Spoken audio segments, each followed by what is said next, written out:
Hello, everyone, and welcome to English Go, your weekly podcast for learning English in a fun and easy way. That's right, Roy. And I'm Lily.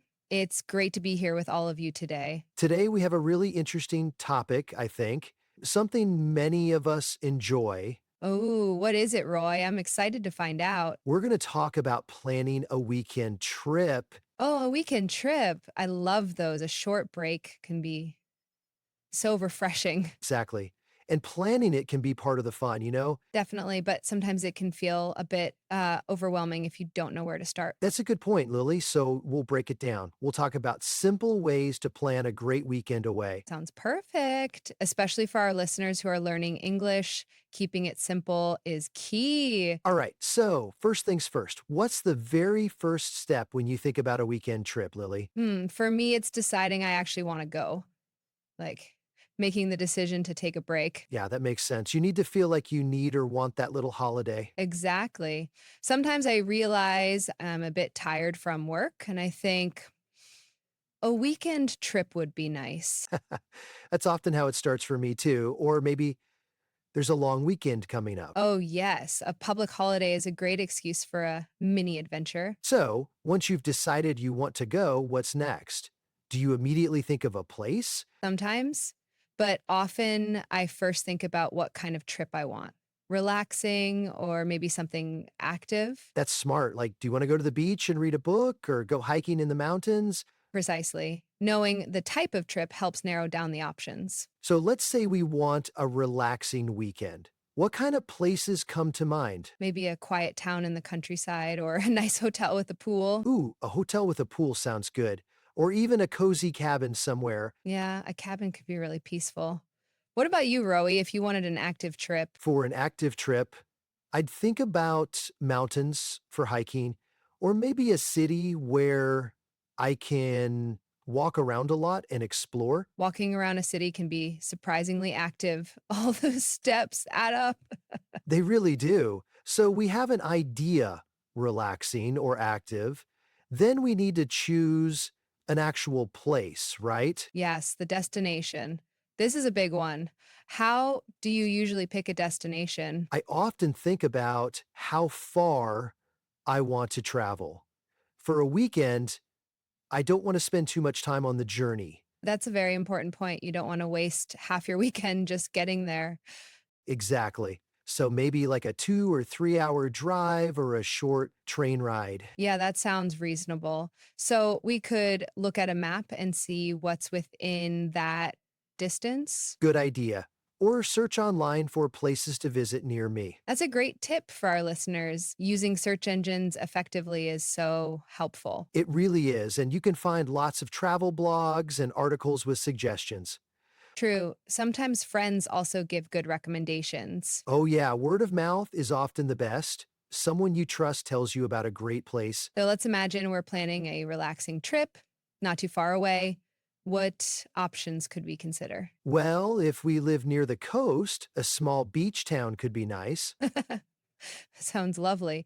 Or maybe a town known for its pretty gardens or a nice park. Yes, a place where we can just walk slowly and enjoy the atmosphere. Okay, so we have a few ideas for the type of place. What's the next step in planning? I think we need to decide on the dates. Which weekend are we talking about? Right, and check if we're both free, if we're planning to go with someone. Good point. If you're traveling solo, it's easier, but with a friend or partner, you need to coordinate. So check your calendar, make sure there are no other important things happening that weekend. And it's good to check the weather forecast too, if possible, for the chosen dates. Oh, definitely. If we want a beach trip, we probably don't want a rainy weekend. Not ideal, no. But weather can be unpredictable, so it's good to have a backup plan sometimes. That's true. Maybe an indoor activity option if the weather turns bad. Like a museum or a nice cafe we can spend time in. Exactly. So dates are set, destination idea is forming. What about money? Ah, the budget. Yes, that's a big one. We need to think about how much we want to spend. It's important to be realistic about this so you don't overspend and feel stressed later. Totally. So you could set a total budget for the whole weekend. And then break it down how much for accommodation, how much for food, for activities, for travel. That's a very organized way to do it, Lily. Well, it helps. Even a rough idea is better than no idea at all. I agree. You don't want to run out of money halfway through your trip. No, that would be terrible. So a simple budget can make things much smoother. Okay, so we have a destination in mind, dates, and a budget. Now we need to book things, right? Yes. Accommodation is usually the first thing I book, especially if it's a popular place. A good idea. What kind of accommodation do you usually look for? It depends on the trip and the budget. Sometimes a hotel, sometimes a bed and breakfast, or maybe an apartment rental. Lots of options these days. Websites make it quite easy to compare prices and read reviews. Reviews are so important. I always read what other people say before booking. Me too. You can learn a lot from other travelers' experiences. And pictures. I like to see pictures of the place. Oh, definitely. You want to know what you're getting. So we book our accommodation. What about getting there? Transport. Right. If it's a place we can drive to, then we need to make sure the car is ready. Check the petrol. Or if it's an electric car, plan your charging stops. Good points. And maybe check the route on a map or GPS beforehand. Yes, so you know where you're going. What if we're not driving? Then we might need to book train tickets or bus tickets. And it's often cheaper to book those in advance, isn't it? Yes, book in advance is a great phrase. It means to buy your tickets before the day you travel, often to save money or secure a seat. That's a useful tip. So, accommodation sorted, transport sorted. What's next on our list? I think planning some activities. We don't have to plan every minute, of course. No, that would be too much, but it's good to have a few ideas of what to do. Like if there's a famous landmark, we might want to visit it, or a particular walk we want to do. Or maybe there's a local market on Saturday morning we want to check out. Check out. That's another good phrasal verb.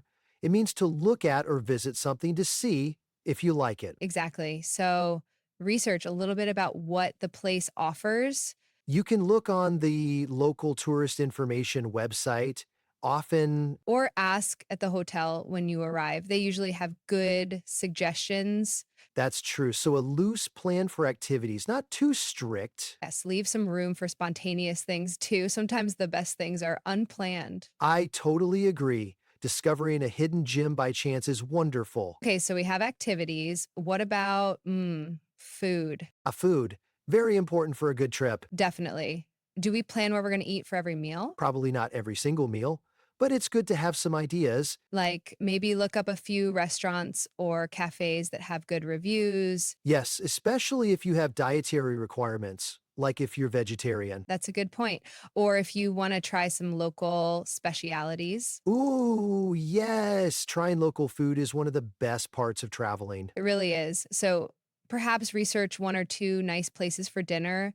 And for lunch, we can be more flexible. Sounds like a plan. Or if we're staying in an apartment with a kitchen, we could buy some local food and cook. That's a great way to save money too. And it can be fun to visit a local supermarket. I agree. It's an experience in itself. Okay, Lily, we're getting close to the actual trip. What's left? I think the big one before we go is packing. Ah, packing. Some people love it, some people don't. I try to be organized about it. I usually make a list. A list is a very good idea. So you don't forget anything important. Exactly, like clothes, toiletries, any medicine you need, phone charger. Phone charger is crucial, and maybe a good book for relaxing. Yes. And think about the weather again when you pack. Do you need warm clothes or rain gear? Good reminder. And comfortable shoes, especially if you plan to walk a lot. Ooh, comfortable shoes are a must. Your feet will thank you. They really will. So make a list and pack your bags. Simple, but essential. And try not to overpack. It's only a weekend trip after all. That's my weakness. I always want to take too many things just in case. I know that feeling. But a lighter bag is easier to carry. True. So pack smart. Only the essentials and a few extras. Right. So we've packed our bags. Is there anything else we should do just before we leave? Maybe some last minute checks, like, do you have your keys, your wallet? Your tickets, if you have them. Any booking confirmations? It's good to have those easily accessible, maybe on your phone or printed out, Yes, being organized with documents is helpful.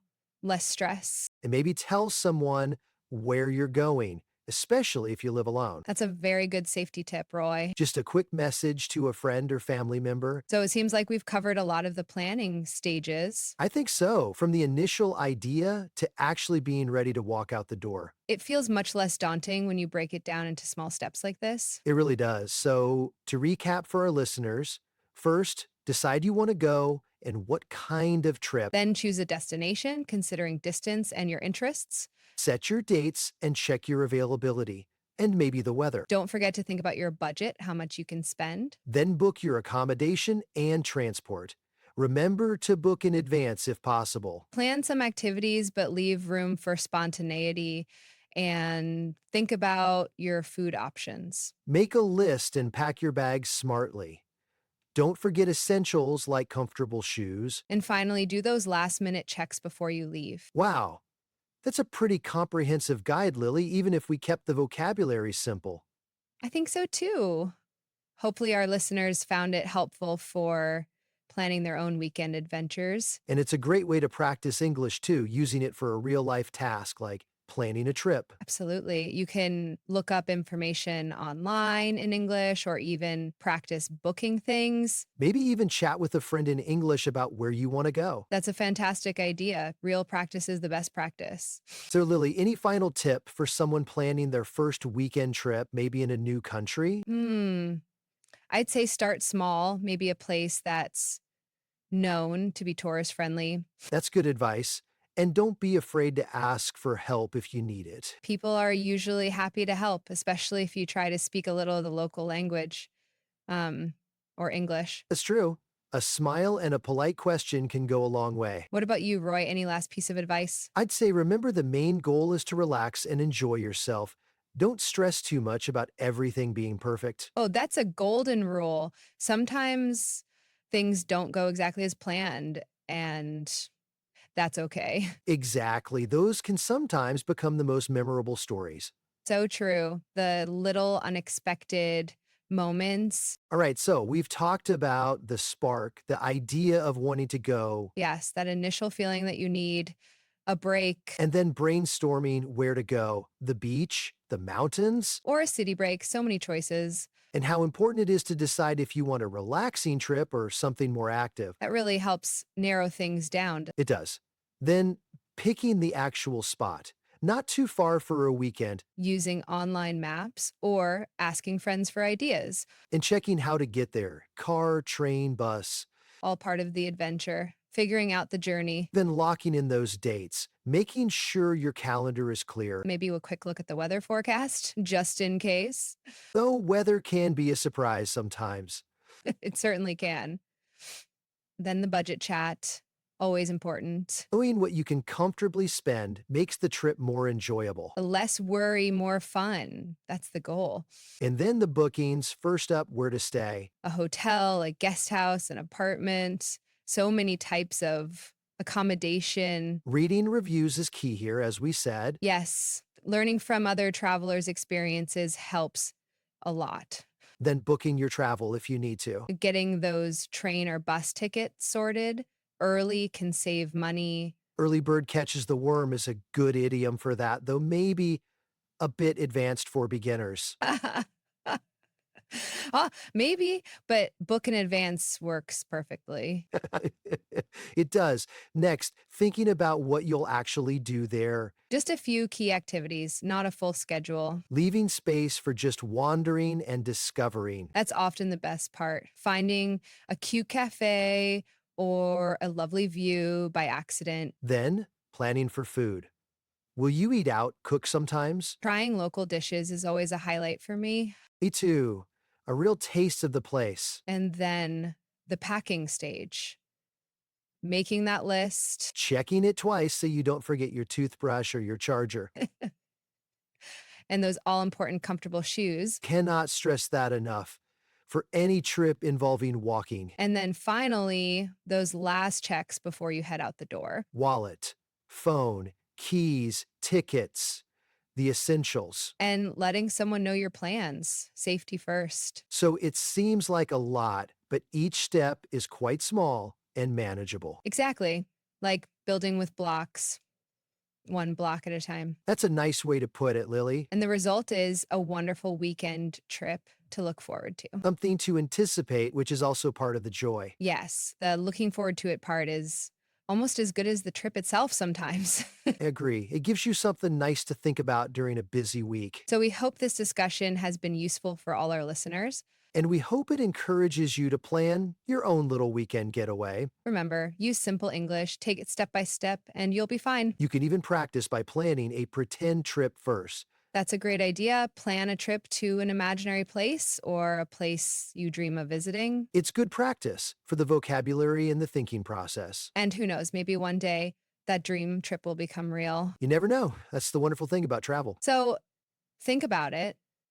Where would you like to go for a weekend? Maybe somewhere near your city or a place you've heard good things about. You could try searching online weekend trips from your city. That's a very practical search term. You'll get lots of ideas. And remember to check travel advice if you are going somewhere new, Always good to be informed and prepared. especially about local customs or any safety information. Right. Being a responsible traveler is important too. It is. Respecting the places you visit and the people there. Well, Lily, I feel like I want to plan a weekend trip right now. Me too, Roy. This chat has definitely put me in the mood for a little escape. Maybe we should plan one after this recording. That sounds like a plan. We can use our own advice. We certainly can, step by step. So, to all our listeners, we hope you enjoyed this episode. And we hope it helps you with your English learning and your travel plans. Don't be afraid to try. Every little bit of practice helps. And planning a trip is a really rewarding way to use your English skills. Learn new words, you practice reading, maybe even speaking. Sure. And you get a great trip at the end of it. The perfect motivation, I think. Absolutely. So keep practicing, keep learning, and keep exploring. That's it for today's episode of English A Go. Thank you so much for tuning in. We really appreciate you listening. Join us again next week for another topic to help you improve your English. Until then, take care and happy planning. Bye for now, everyone. Goodbye.